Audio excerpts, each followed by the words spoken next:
So, at least one of the organizers had some significant wisdom, and in addition to the program of talks, they've also arranged for there to be conversations at the end of each of the days where we'll have an opportunity to talk about a central theme that kind of links together all of the talks from the day. But, I won't, at least in my capacity as chair, I won't completely restrict us to that particular question. If there's lingering thoughts from the talks or discussions that have come up around outside of the talks, then we're happy to address those issues as well. So the topic that kind of links together the talks we've had today is what are the distinctively relativistic features of QFT, and I'm going to give each of our speakers a chance to say a word or two about that, and also make remarks about connections between the talks, and I'll open up the floor to all of you. Okay, my turn. What I find it interesting is when people talk about what relativity requires, what it takes to be relativistic. There are two very different kinds of restrictions that sometimes get at. One has to do with symmetry. You set the thing in Minkowski space-time and you impose on your theory the full symmetries of Minkowski space-time. So we're seeing these, in the axioms that comes up where you're in the condition that you've got a unitary representation of the Planck array group. And then another way they show up is in relativistic causality conditions. So one big difference between Minkowski space-time and Galilean space-time is you've got non-trivial stuff going on at space-time separation from any point. From any point. So any point, the set of things space-like separated and causally unconnected from it is an open set, and that's the sort of condition that shows up in these space-like commutation grids. I think it's the latter that's much more important, and the reason I think the latter is much more important is that I'm much more interested in what these theories are telling us about the real world than about a fictional world in which the theory were exactly correct. We do not live in Minkowski space-time.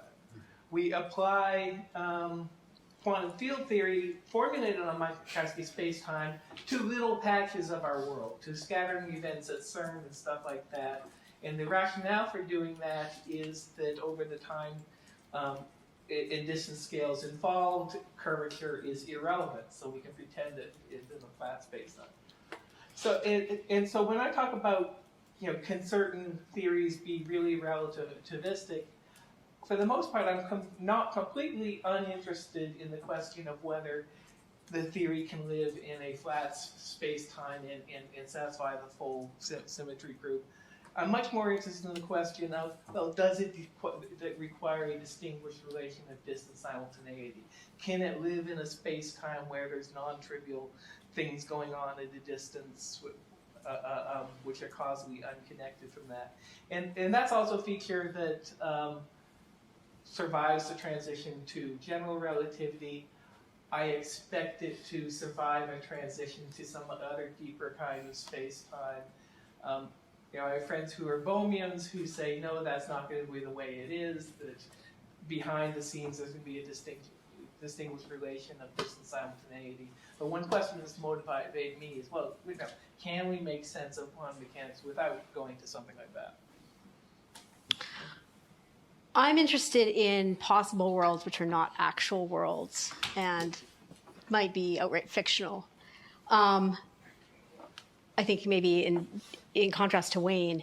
But so I think one of the reasons why it's important to think about quantum field theory. So we all know it's not the final story, right? So we all know, yeah. So it's true that it's not going to be a perfect description of our actual world. But I think especially if you think about the history of physics and classical mechanics is a really great example of how much effort it can take and how much refinement of theoretical frameworks you might need before you can take that next step, right? And so thinking about,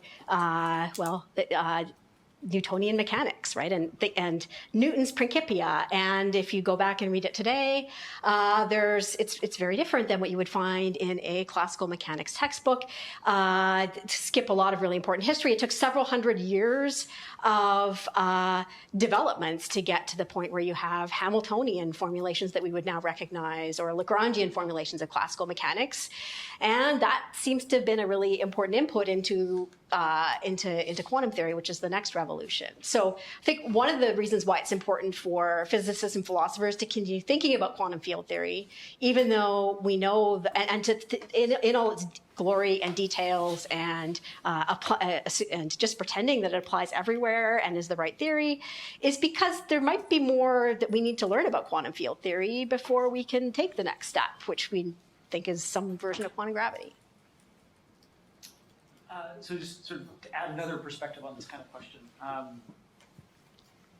one of the kind of questions we as philosophers might be interested in this domain is a kind of conceptual question, which is how does relativity fit together with quantum mechanics? And there's all sorts of reasons for thinking that it's really hard to make them fit together nicely.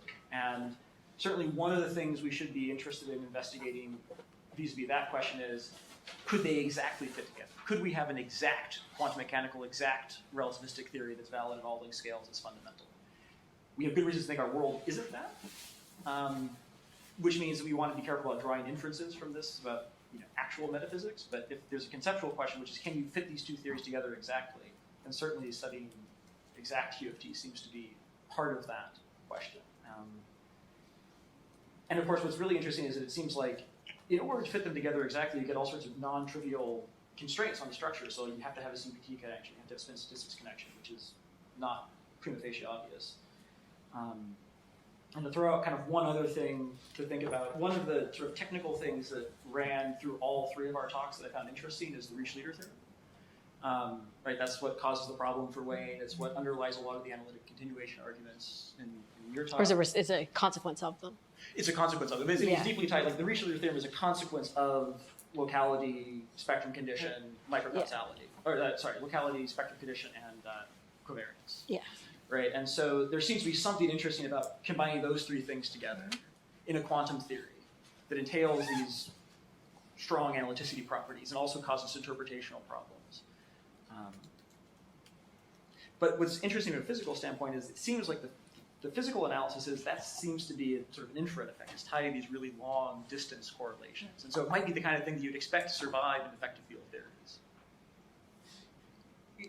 I don't know what the rules. Yeah. So actually, okay. Yeah. So yeah. Actually, this is something I didn't get to in my talk, but yeah, that's very important to me. If I'm going to take the Leader Theorem seriously, I want to know is this an artifact of our particular theory? Is this something that would only happen on Minkowski spacetime? Does it require the full symmetry group, or is it something that I expect to be robust? Like if David Wallace is right and there's a cutoff in nature and stuff like that. And so one of the things that when I'm thinking about this is I say, well, gee, if you didn't have the full space-time symmetry, but you say you did this on a lattice, would you still at least have an analog of the Leader Theorem? And I would have liked to, by this I've sat down and really thought about this, but here's something you will know. Like, so, as you all know, a lot of quantum field theory textbooks start out motivating the introduction of quantum field theory by talking about a lot of coupled harmonic oscillators on a lattice. Well, the ground state of that is going to have a lot of long distance correlations in it. I'm not actually sure that they're going to how strong they think. So it's plausible to me that it's robust enough that in a successor theory we're going to get something very much like the Leader Theorem. A couple of years ago I gave a talk on the Leader Theorem at the Perimeter Institute, and someone in the audience asked me, does this persist in curved space-time? And my answer at the time was, I don't know, but I would expect that at least one, it would be a lot harder to prove, Yeah. right? But at least in some curved space-times, there would be an analog of it, and I actually then started Googling, and I found out that was the case. And I would be less interested in it if that were not the case. If it relied crucially on me being in a flat space-time, I would find it less interesting. Or if it relied crucially on, having full symmetry of Minkowski space-time rather than some kind of discreteness at a small enough scale, I'd be less interested in it. You panelists, you have further commentary, or should we open up the floor? I think we should open the We've floor. had it before. Yeah, we could talk Okay, forever the probably. floor is open. So first, do people have remarks? Now there's no question required. You can just introduce remarks, or you can ask questions about distinctively relativistic features of QFT. Yeah. This is maybe somewhat off the wall, but I was curious whether there are, especially given that we have physicists in the room as well, I'm curious whether there are claims about what's distinctively relativistic that we might be doubtful of. That there, are there things that are said that are commonly said, this is a distinctively relativistic feature of quantum field theory? We've discussed one positive case that the Leader Theorem looks like a good candidate for something that really captures something that is distinctively relativistic. I'm not convinced of that. I think that you've got Okay. analogs of Leader even in non-relativistic quantum mechanics. There's a version of it in Galilean QFTs Yeah, too. yeah. It doesn't have the same consequences though. It's because and this has to do with the geometry of space-time and things like that. But there seem to be certain analogs. Yeah. I think that's right. So part of what is interesting in the Leader Theorem plus spacelike. Plus other, exactly. Yeah, Then that's super powerful. then that's really interesting. But yeah, I actually think the Just- Leader Theorem itself isn't distinctly relativistic. So are there other things that you think of that are commonly cited as this is something that's distinctively relativistic that you think don't satisfy that? Well, that's a good question. Can I throw it in? Let's go to Eduardo. If you want to go first. No, go, please.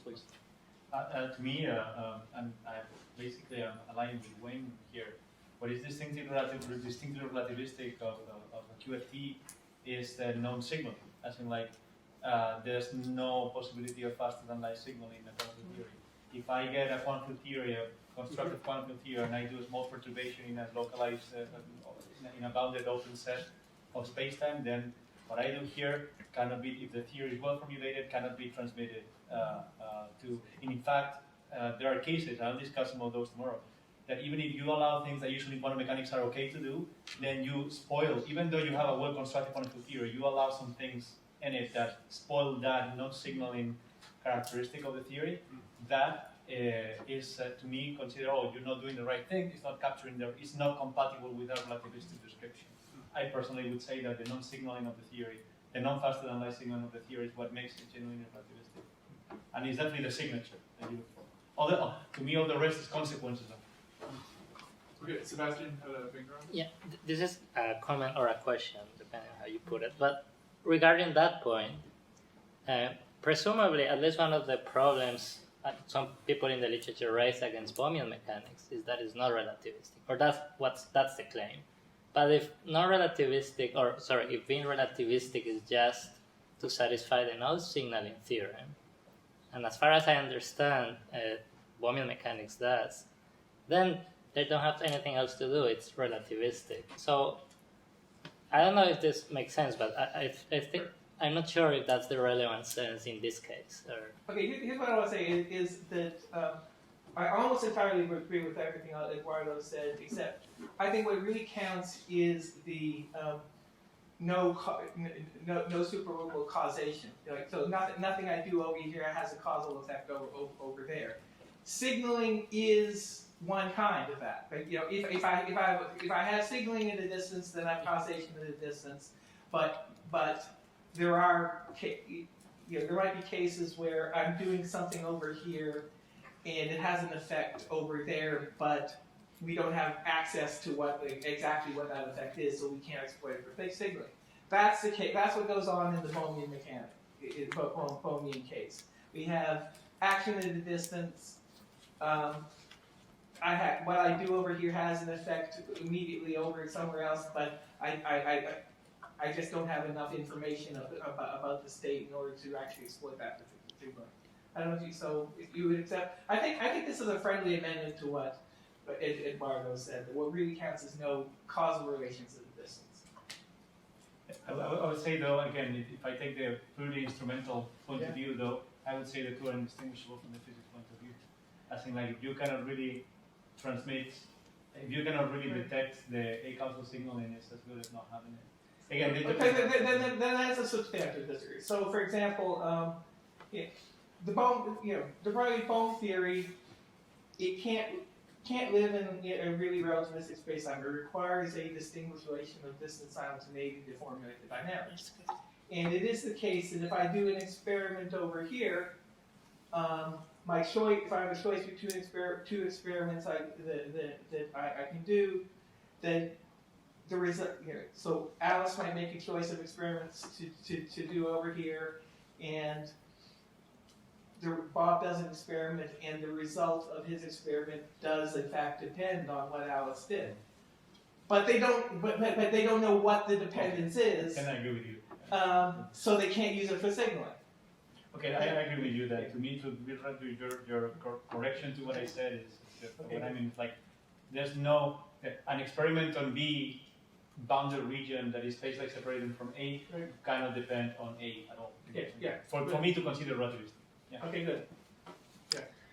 So I was just going to add to the question that I think one interesting topic is how we what our test is for some feature to count as distinctively relativistic. So I think one way to do that, one way to do that would be to try to take non-relativistic limits of quantum field theory and see what disappears. I think that's interesting.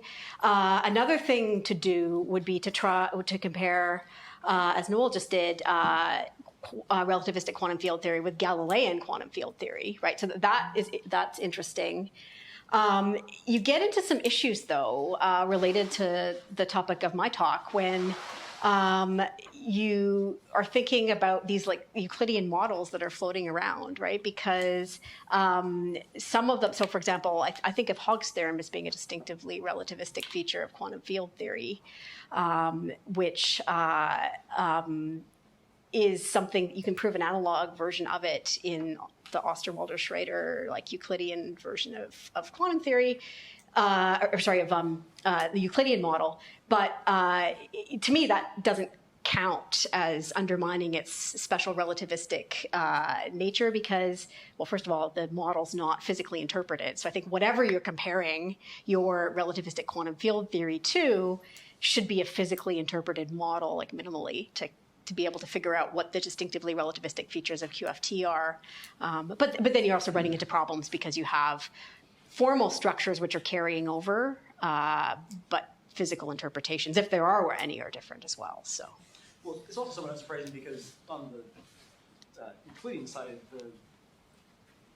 you have these technical constraints that give you something like them in constant structure, but there's no physical justification for why those are particularly interesting other than the fact that and you've cooked it up to be that way. Yeah, right. So what I'm saying is you cooked it up so that you've got something that's formally very similar to quantum field theory, but either has no interpretation or has a different physical interpretation in which the thing you thought was the theorem you're proving is going to have a different physical interpretation, which is not the one you were giving it in relativistic QFT anyway. So I mean, so a similar thing to this phenomenon, this is going back to so another example of something would be the spin statistics connection, which I was pressuring as something that's like, you get it when you combine relativity and quantum mechanics. But people try to argue that, no, you can give a proof of it in non-relativistic quantum mechanics. So any sort of rotationally covariant QFT will have spin statistics connection. So like this is, pseudo-Shannon has a really interesting proof to this effect. What I think the problem with that proof, and this is something that Bain points out in his book, is that you can get it from rotational covariance, but you have to assume crossing symmetry. And there's no obvious physical justification for crossing symmetry other than it's nice in the non-relativistic case, whereas at least in the relativistic case, it seems like having both a theory that's quantum mechanical and relativistic forces crossing symmetry on you, and that's sort of what makes the spin statistics connection interesting in the relativistic case. But there's some other comment. Oh, apologies. Yeah. Yeah, this is kind of this joint method. I wonder if some sort of covariance is necessary in order for a QFT to have a notion of particle. So it connects with what I went to ask too, because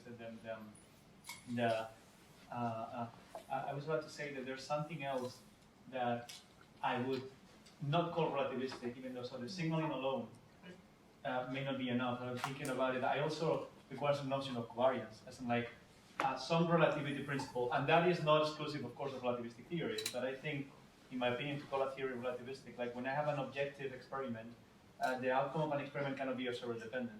So if Alice does an experiment and Alice gets a 7 when Alice is doing an experiment doing whatever she's doing, if I ask anyone, what is the result of Alice's experiment, then that person should say 7.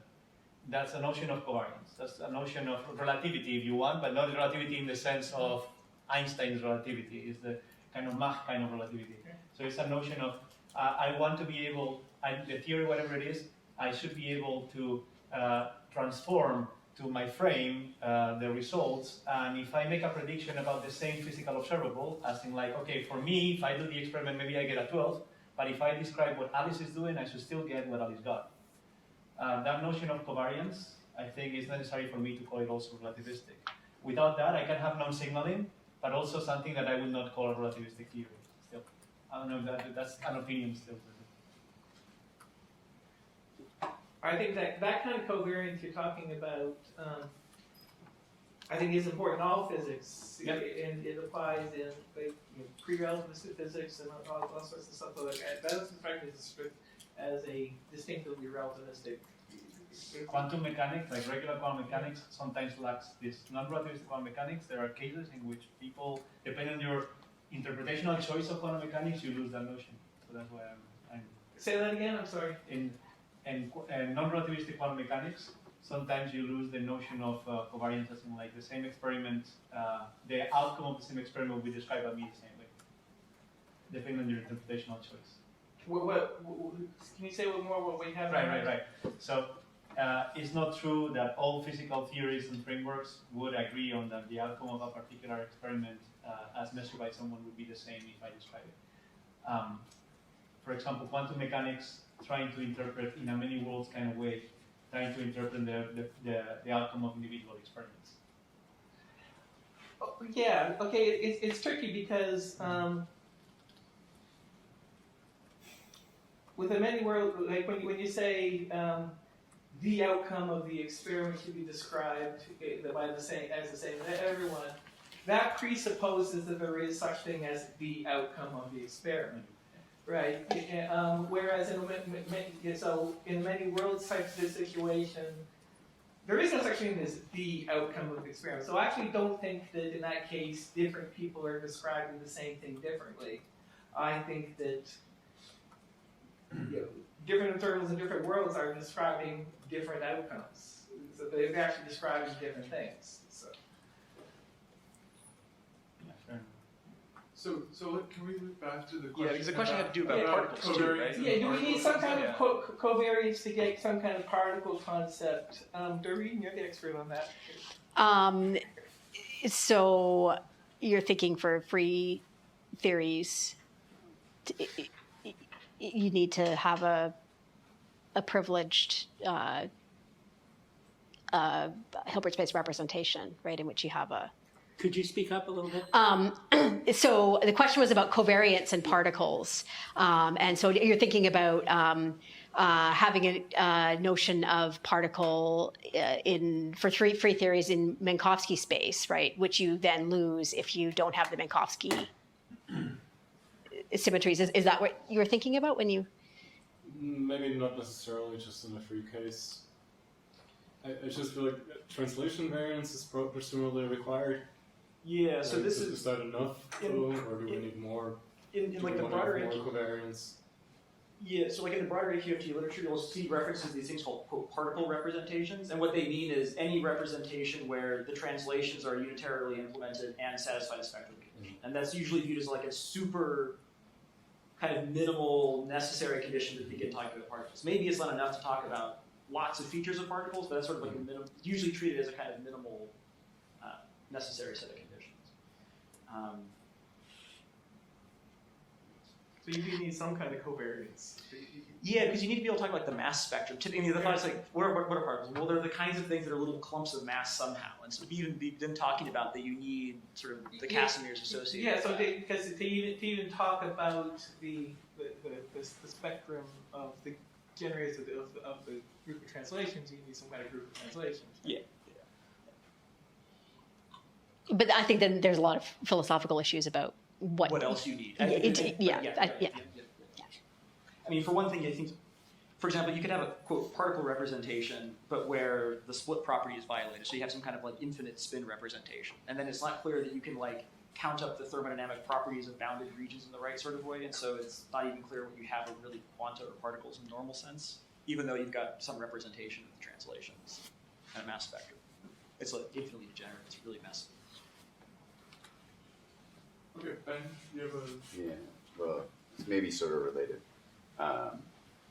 So one of the things that's been brought up as maybe an inherently relativistic feature is, like a microcausality condition. Right? I mean, I think that's what you're advocating for, Wayne, but probably something a little bit stronger than that. And I wonder if we're also going to talk about like no, I don't remember how you put it, but not just no signaling, but also no causal influence outside the light cone. Would you then consider the spectrum condition to be inherently relativistic? I mean, because I'm thinking like in my mind, the spectrum condition has the same status as energy conditions in classical relativity, as in like, we don't know what its status is. So is the spectrum condition inherently relativistic? Yeah. Well, I would impose it in Galilean space-time too. Right? But again, its But character not of for the Galilean forward. space-time is different. Yeah. Because you're not restricting to a light cone, you're doing something about stuff Well, on a well, slice. And Well, because you still have, okay, in the Galilean space-time, you still have generators of translations. It just, from my point, there's only one time-like direction, right? And so there. So the spectrum condition is Hamiltonian bounded. So in Galilean space-time, the Hamiltonian is the generator of temporal translations, and the condition is its spectrum is bounded from below. So you would impose that in Galilean space-time too. But that's a consequence of the condition, right? So like you take the normal spectrum condition, you say let the Fourier transforms of the generators have the following support properties in momentum space. It follows from that the Hamiltonian is bounded in all. Right. But that's just the former is a stronger property, and it's going to have consequences in the relativistic case that. It will have consequences in the relativistic case that you would impose a condition in both cases, but you would have consequences in the relativistic case that it wouldn't in the Galilean case. Yeah. So in that sense, the relativistic spectrum condition is distinct and subtly different from It's the more Galilean interesting. spectrum condition. Yes. It is more interesting in relativistic case than it is in the Galilean case. I mean, I guess I'm also wondering, does it capture the requirement that you were hinting at as a kind of causality requirement that might not be captured in just a commutativity requirement like microcausality? Say more, I don't see how it's a causality requirement. Well, I mean, I guess I'm mostly just thinking of these analogies to the classical case where we would think of energy conditions as somehow capturing that matter isn't propagating faster than light. But I don't know, that's why it's a question. Usually what people say is, well, the reason we need to have the spectrum condition is to keep the power companies in business. Because if I had a particle with a energy spectrum that wasn't bounded from below, I could just extract infinite energy by having it move, just drop lower and lower and lower in the spectrum. And we don't think that's possible, right? Or if we revealed it would be possible, we would get it. We would. We have a visit in the middle of the night from the people who profit from selling electricity. Ben, you probably know this, but there's a no-go theorem in the background here, right? Which is you can't have a net of C-star algebras, commutative C-star algebras that satisfy the spectrum condition. It's like Yeah, the very end of the Borchers, Borchers yeah. book on translations and stuff. And I've always been puzzled by that. And I've wondered if like shifting to like classical Leader algebras could get around that. I mean that's also always been confusing to me because like you wouldn't want a classical theory to satisfy the spectrum condition where you're looking at the generators in a sense of algebraic generators. You would look at it right, like in the classical sense of looking at whether you have a classical energy condition, and there obviously you can't get it. So I don't know. Yeah. Eduardo, you had another? Yeah, so I have a comment on this. So like, it's a little bit. So on classical general relativity, we know that the energy conditions. I mean, if you allow for quantum theory energy conditions, we know the state that they're violated. Energy conditions are violated In classical relativity theory. with quantum theory on top. Yeah, the point was energy conditions are violated because you have fluctuations in quantum fields. Well, even expectation value. So Right. in a localized region, you can get negative energy densities, no problem. Mhm. And you can violate at least the weak and the null energy conditions, no problem. That's something that you can do. And you even in a quantum optics lab, people do prepare states that do violate energy conditions. Of course, they do violate energy conditions. So in that sense, it's not unknown. I mean, the status is known. The energy conditions don't apply when you do quantum fields, even in flat space-time. You can violate them. Now, back to the discussion about particles, though, I want to maybe open the box on that, because look, from the point of view of a physicist, and I know how many people, when in physics people talk about particles, they mean a particular thing. I know when you talk about particles, you mean something very well defined in the rigors. Oh yeah, I mean it's particle representation, and I'm fine with that. But oftentimes when people talk about particles in physics, they mean something that I have the feeling that has a lot of classical prejudice. And by that I mean people think of somehow things that are localized in space and have a somehow definite momentum. Which, if you have a free theory, and it's a very particularly simple free theory in flat spacetime, you can get something close to that in quantum theory. The moment you relax a little bit that, particle representations don't make physical sense in terms of localizing momentum and in position.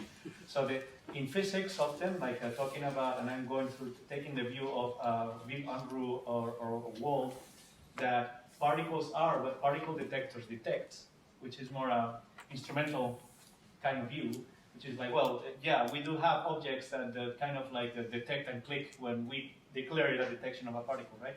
But from the formal point of view, when people talk about particles, what are your views? So when you think about particles, right? When you think about particles, do you think of those objects that physicists think and call particles?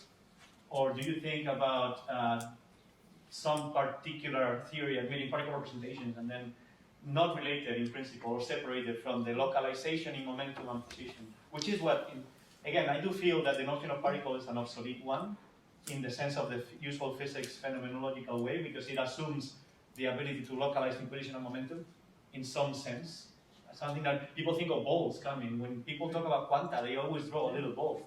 And when people talk about a proton, people say, oh yeah, 3 quarks, right? Up, down. And then they say, no, that's not, no, on average you have that, but what you really have is superpositions of things that are unbounded number of what you call particle representation sets. So the whole point about particles, though, I guess that this is something that philosophers of physics can do, and I think it's important. Maybe teach physicists that the notion of particle that physicists like and love is super ill-defined, and they should maybe abandon it. And I don't know, a lot of opinion here. Yeah. So just to respond to that. So yeah, this is an area where some of this philosophical work already, right, is looking at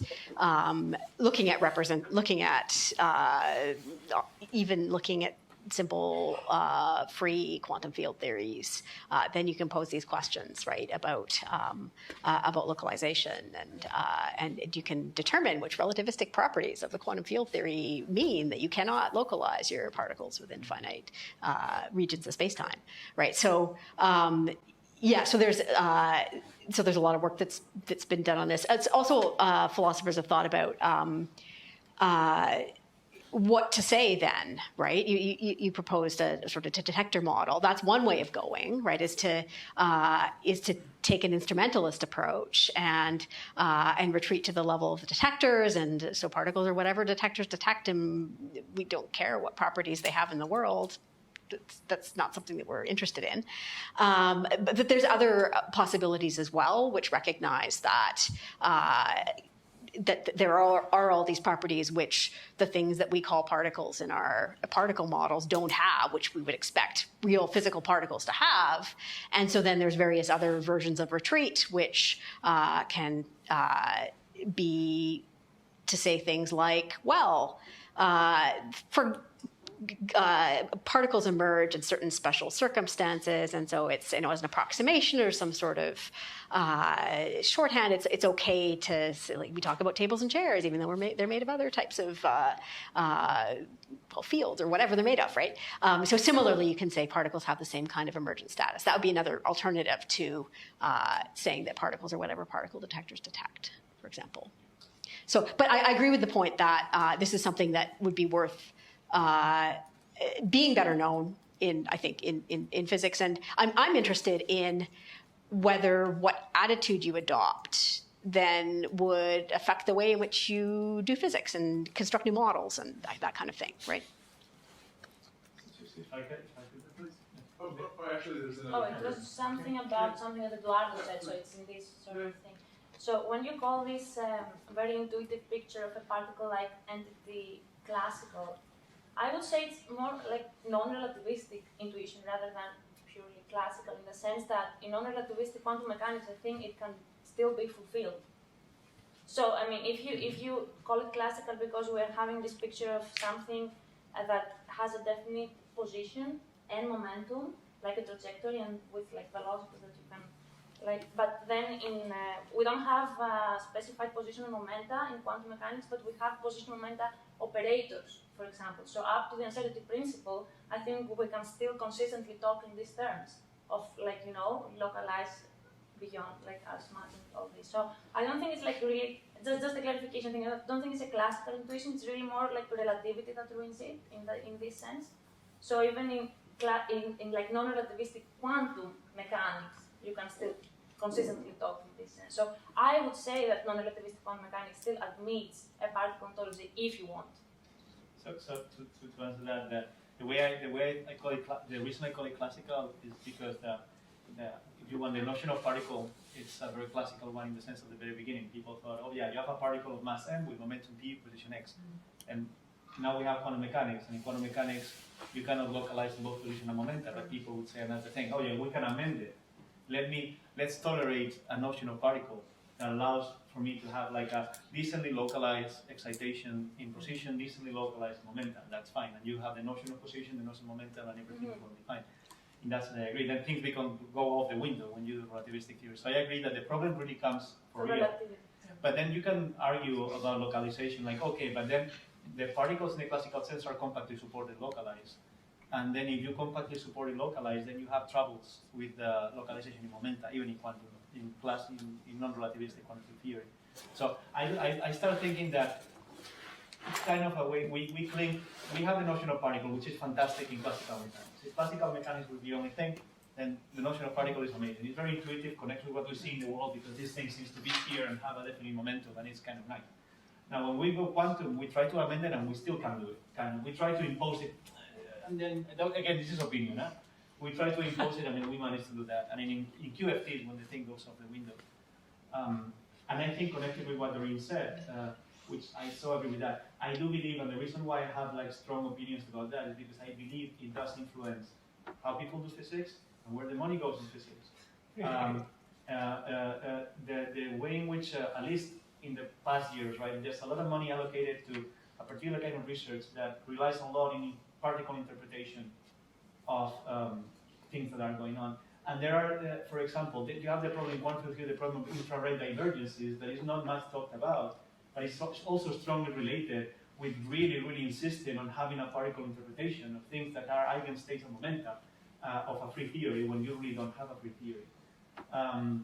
So I believe, though, that the notion of particles is a dangerous one, and that it influences the way in which we do physics. Again, and it starts from the very beginning in high school when they tell you a proton is made of 3 quarks, which is one of those cases you see, you're right, in some approximations, we can get the notion of particle, and it's a reasonable one, but not for protons, no. Not for like the low energy of QCD, you can't have anything like that. You see, and I think that the problem is not in philosophy of physics, on philosophy of QFT, because you all know what you're talking about. It's very well defined and very rigorous. The problem is within physics. And I think it's something where philosophers can actually teach us a lot of. And I believe that that's definitely something that is worth doing. I mean, I think we'd be better off if we stopped using the word. If we stopped using the word particle. And some people do, they'll say, no, what we want to do is they'll use, say, quanta rather than particle. That has a better connotation because when we get particle-like phenomena, it's these are cases where we've got, at least to a certain approximation, something that can be counted, like a number of field excitations and stuff like that. And I think that word doesn't have the same connotations of having a definite trajectory or being localized. And so it probably affects the way that people do physics. I'll take your word for that. I know that it affects the way that people do philosophy because people who want to work in metaphysics and want to be naturalist metaphysicians, they'll hear the physicists use the word particle, and then they'll describe a world consisting of little particles running around in that picture, and they think they're up to date with modern physics. Right. So so if the physicists will agree to stop using the word particle, I will too. I would agree, but I'm not all the physicists. Right. Most of them are not. So perhaps we can strike a treaty, and on Friday we're going to return to this discussion when the prompt will be, what is the ontology of QFT? And if you can manage to convince everyone that we're done with particles, that'd be impressive. Okay, I just want to open up, we can continue on this thing, but I also want to open up to questions related to today's talks that need not be connected to the issue of the distinctively relativistic aspects of QFT. So now we'll take queries about any of the themes that were raised in the talks today. Yeah, Ben? Oh, sorry. Mike. I've already gone. You should go first. Leader Theorem. So I'm just wondering, Could you speak up? So it's a general question related to your talk. Mm-hmm. So do you think that, are there any cases where a mathematical trick could give you physical insight? Like, so Noel kind of alluded to it in one of his questions, where maybe there's some hidden structure in QFT that you don't see unless you do yourself. So would you agree that that's a possibility, or not? So one of the problems that we run into with QFT is, okay, if we've all given up on particles now, right? That was clear. We have clear intuitions about what they're supposed to be, and we know we don't have that. Then you have to replace that physical intuition about what QFT is describing with some other physical intuition, right? And so I think maybe what part of what Noel was suggesting is it's difficult to figure out how to physically interpret these mathematical assumptions that are being made in the course of, in his case, it was improving the mathematical assumptions that get made in the course of proving these important theorems, which do have physical content, right? And in my case, it was like trying to figure out what's going on in when to construct this Euclidean model.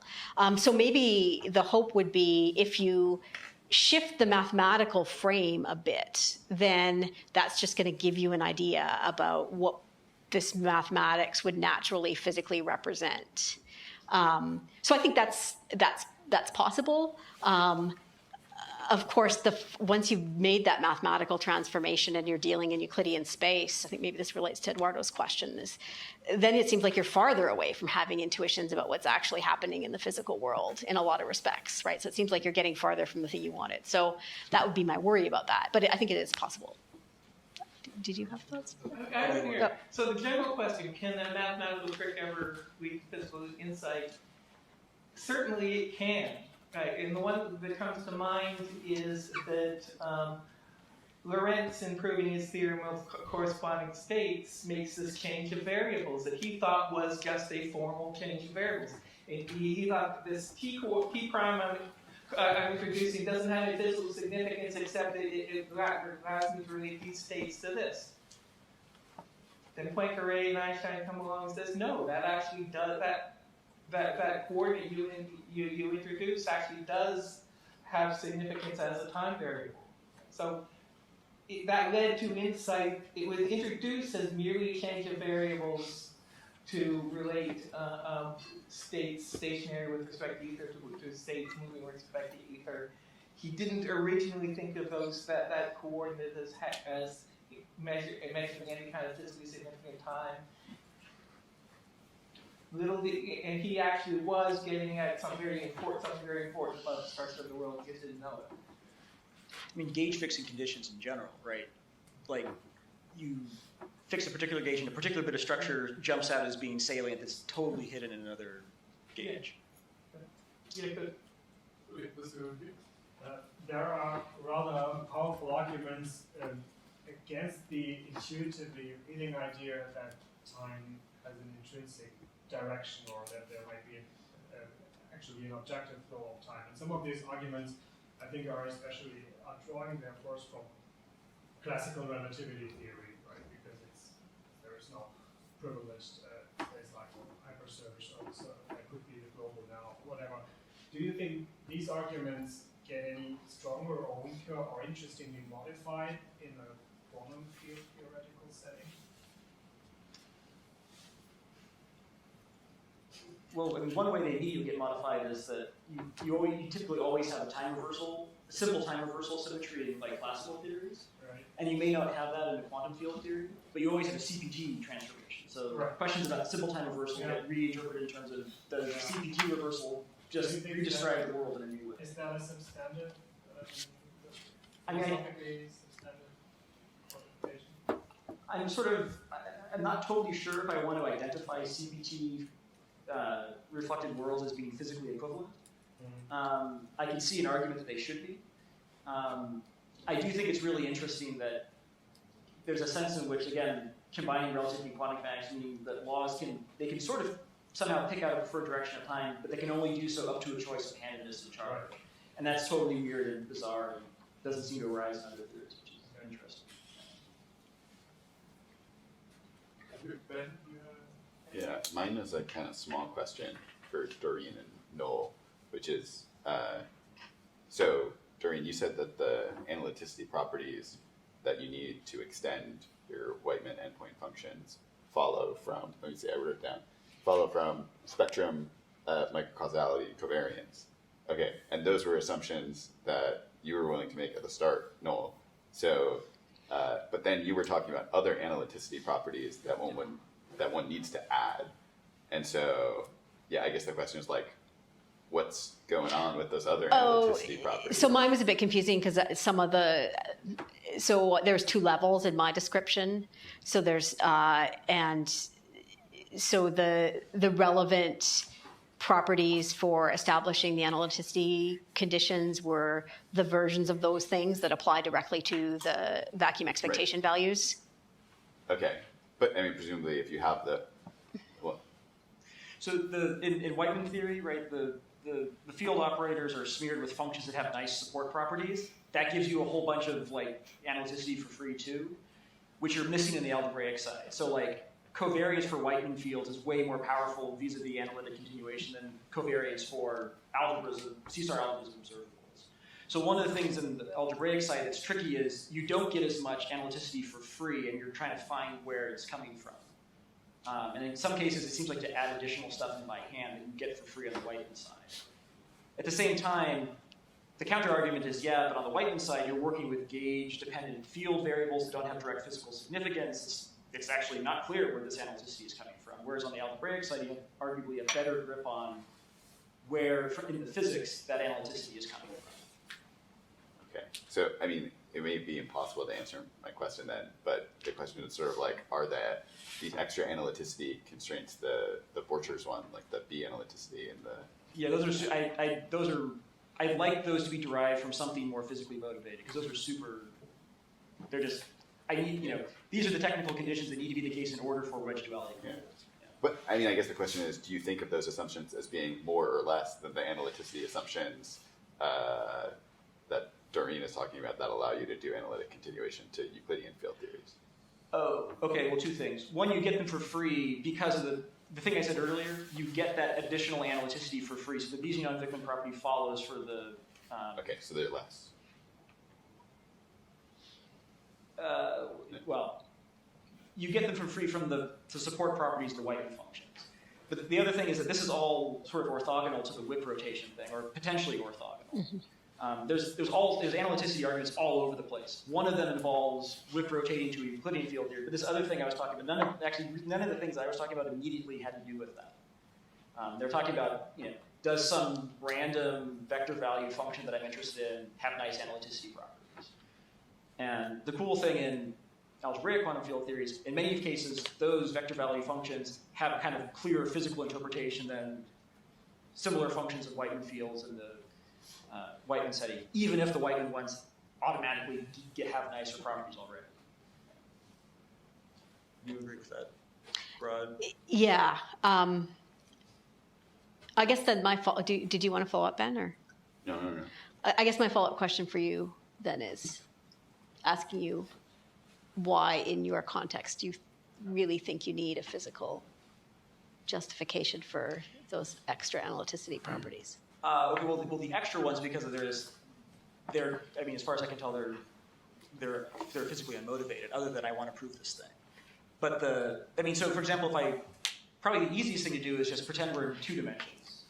And then the CPT theorem, Bayesian-Wickman, follows just from the analyticity that you get from spectrum, locality, and covariance, plus weak additivity. And that's deeply connected to the analyticity associated with the Leader property. And essentially what it is the KMS property on the wedge. So the analyticity associated with the thermal state on the wedge is the Bayesian-Wickman property in 2 dimensions. And what's weird is that in higher dimensions, that's not enough analyticity to get geometric action along the edge of the wedge. And there's a question of where that additional analyticity might come from. We know in Whiteman theories it comes from the fact that the Whiteman fields have nice support properties. The suspicion is that it probably comes from some additional thermodynamic constraint like the split property. Now, if I could give the entire argument without using analytic continuation, that would be fantastic. But presumably the first step to getting at something like that would be to understand where the physical source of the ability to analytic continue comes from. Because presumably it's something like, again, there are all these constraints coming in from spectrum and covariance and microcausality, which mean that the boundary conditions for certain sorts of functions of the observables that are physically significant are constrained. And one way to see those constraints is by recognizing, oh wait, I can analytically continue this thing, and then it's got these nice transformation properties. If I could run that explanation without analytically continuing, but just talking about the boundary conditions, that would be lovely. But I don't think we're anywhere close to that at the moment. Okay, we've got time for one quick final question or final remark. Can I ask a quick question? I've been puzzled by all this talk about particles, and it's jogged my memory because I come across arguments that go like this. String theory is not a quantum field theory. Why? Because quantum field theory is concerned with quantum particles, and strings are not quantum particles. End of argument. In the light of this discussion, what kind of an argument is that? Is that a totally bogus argument? It seems to be quite popular. I think it's a bad argument. Yeah, it's a terrible argument. So, do you think of string theory as a quantum field theory?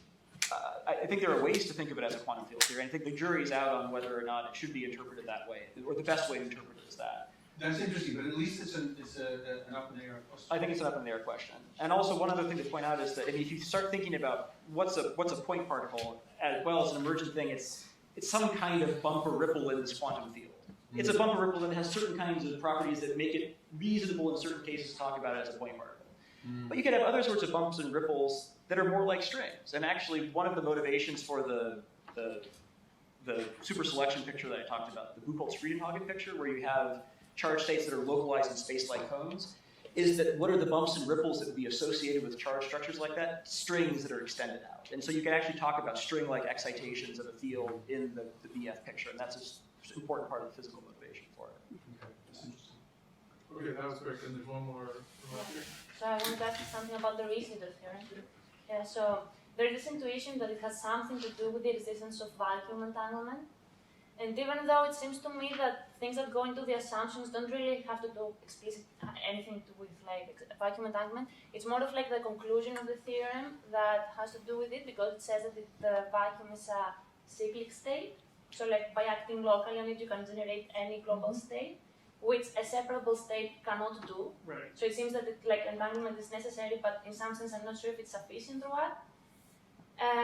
So is it more, should we think of it more of like a conclusion part of the theorem, that like, or is it fair to say that vacuum entanglement has something to do with this? And in the discussion of like being a relativistic or not kind of effect, if vacuum entanglement persists in the non-relativistic limit, which I think I know that it does, then would that be sufficient to argue that then, okay, Leader would also go through for this reason?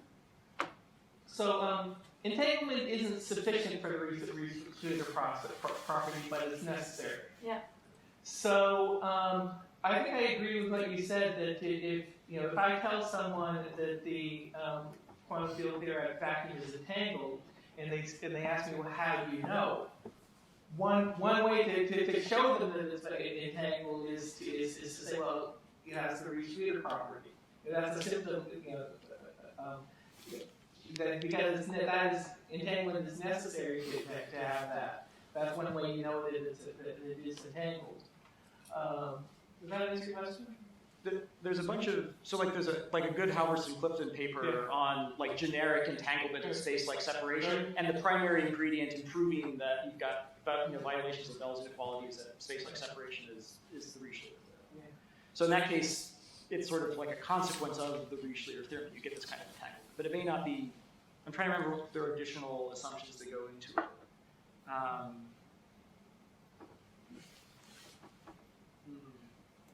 Not to go back and think about it.